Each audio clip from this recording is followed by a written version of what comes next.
Greetings dudes, I'm Rob Chapman aka the Monkey Lord and welcome to today's Circadian Chronicle. It is the glorious 10th of January in sunny England. It's a little bit later in the day because I wanted to await for something special to arrive so I can make a video all about setting up a giant pedal board, because I know you guys love gear and love all that kind of stuff, and it's just arrived. And here it is, check it out. This is one of the biggest pedal boards I've ever owned for sure. Here's my previous pedal board, a little tiny thing down here. Here's my hand for scale. And if I do the same with this board, you can't even, well, it's not out of the box yet, but you get the impression. This is a giant board. The reason I need this isn't necessarily because I have lots and lots and lots of pedals, because I do have a few but not many, but because I like the space between the pedals for my feet, so that when I'm really excited on stage jumping around like a crazy hairy fool, I don't step on the wrong pedal, which has happened before, embarrassingly. And also it gives you options. I can always add a new pedal to it if I'd like to. So I'm off to the farm shop now to buy some more fruit and veg and get my first portion of English proper chips, by which I mean French fries if you're an American, or home fries if you're an American, in 6 days. Finished my 6-day juice fast and feeling amazing, packed full of energy. So wish me luck on the fries, and I'll see you in a nanosecond. Okay, just before I do head out, here's the unboxed case.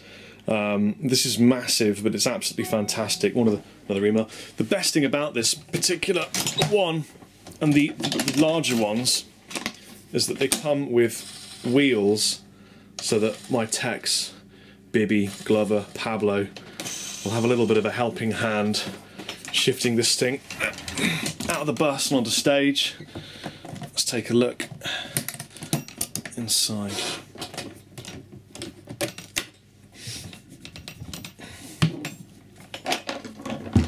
Bada boom. That's a big boy. It's very, very exciting. So what we got here is all the Velcro to stick the pedals down, all the bits and bobs, the instructions and screws, etc. There's the board. It's a big board with a big case, side compartment for containing stuff. It's exciting. Now what I didn't tell you is that I also got this Voodoo La Power Pedal Mondo. Now, it's an awesome, awesome power supply, probably one of the best in the world. Looks like this. Everything you need to power a giant pedal board. So here's the nice, pristine, virgin, brand new pedal train board. If you don't have one of these and you are a guy that gigs, I absolutely recommend Pedal Train. Superb quality, awesome piece of gear. Here's the old one, old dusty relic, and what you'll see is that I've essentially got more depth, something that every man requires. A lot more depth there, and it means I can add on about another 6 effects pedals, which is a big deal for me. So if any of you guys are interested, I've got Pedal Train 3. Now they do a Pedal Train Pro and a Pedal Train Grande. Pedal Train Pro is this times 2. It's enormous, and the Grande is even bigger, obviously. So this is perfect for an average guy doing an average tour or an average bunch of gigs. And now it's time to fit the power supply.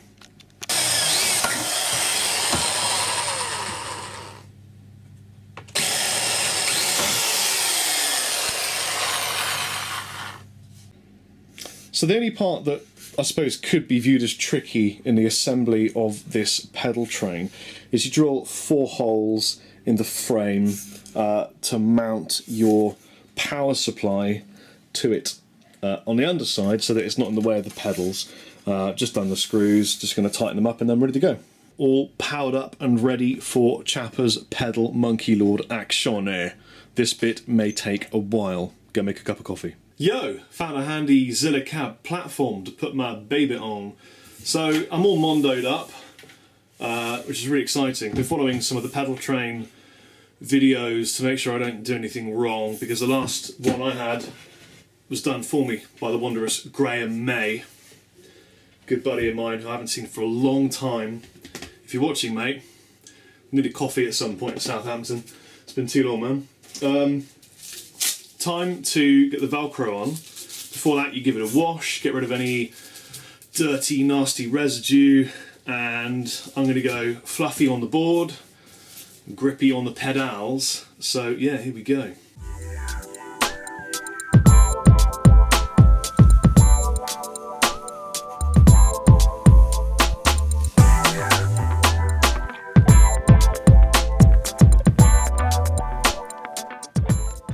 So I'm all fluffed up, and now it's time for some planning. Now this is the most important part of making a pedal board. A great pedal board was not made in a 10-minute video. So now I've done some planning before. I've got a couple of ideas about what I'm going to be getting in and what I want to achieve on this particular tour in February. If you want to come and see me live, all the dates for the tour are below in the show more section down here. By the way, while I'm here, please subscribe, please click like, and generally say good things about me, because it means a lot to me, and the more good things are said, the more I can do for you.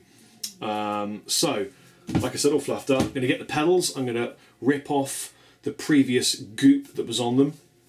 Anything with a rubber backing, like these Boss pedals, Boss make incredibly good pedals. I'm going to rip the plastic off, the rubber off, because this stuff here doesn't really, the Velcro doesn't stick to it when it gets really hot. So I'm going to rip it off, get some pliers out, go to work. It's going to be a hell of a lot of fun. And yeah, there you go. That's why this is going up late. See you in a minute.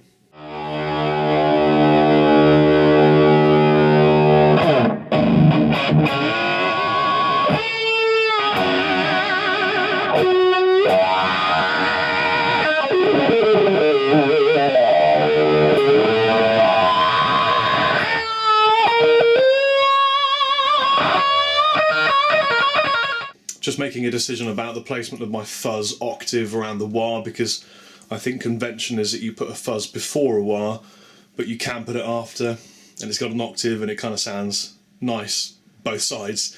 So I've chosen fuzz octave before my wah. So here we go. Here's the proposed layout for the Monkey Lord pedal board. We've got two different systems here, and I'll explain what we've got and why we've got it. This is going, guitar goes in here into this amazing Octavia, last one ever in the world, sorry guys, straight into the wah, on the wah pad, so that I can touch it and it activates, into the Pinnacle, which I think currently is the finest distortion pedal I own. It's absolutely fantastic, into the tuner. And people are probably going to say, well, why would you have a tuner going into the front of the amp and why at the end of the chain? Well, for me it's a buffer as well. This actually, it's not true bypass, it is buffered, and it's a very good buffer. And I find it adds top-end nuances to the sound. If you don't believe me, get one and check it out. This is not in the front, this is just here because I want to be able to access it quickly. This is the effects loop area of my board, and it goes into the Vortex, into the DD3, flashback, Hall of Fame, boost line driver, and back into the return. So that's what I've got at the moment. I've got plenty of room to expand my territory should I require. And yeah, I'm quite happy with that. So it's time now to see. I've taken the goop off the back of these metal pedals. The best ones actually are these TC Electronics, because they don't come with anything on the back of them. Very easy to organise. So I'm going to fluff them up, well not fluff them, get them covered in this Velcro, and then we will be off. Okay, so many hours of cabling, tying, hard work. I'm a little bit tired now. Sorry this video is so late, by the way. We're now done. I don't have enough cables, irritatingly, to connect my pedals. I'm going to have to talk to Planet Waves and get some cables. There's my dad. Just there. So, yeah, here we are. All lit up, looking sexy. I'm going to now give you a couple of tones, and there's your video. Hope you've had a wonderful day. And by the way, we're going into the orange Rockaverb Mark II just because it's set up and it's got an effects loop. So I've got these two in the effects loop. I've got this in the front, and this, and this are not connected because I haven't got the cabling to do it. So here we go.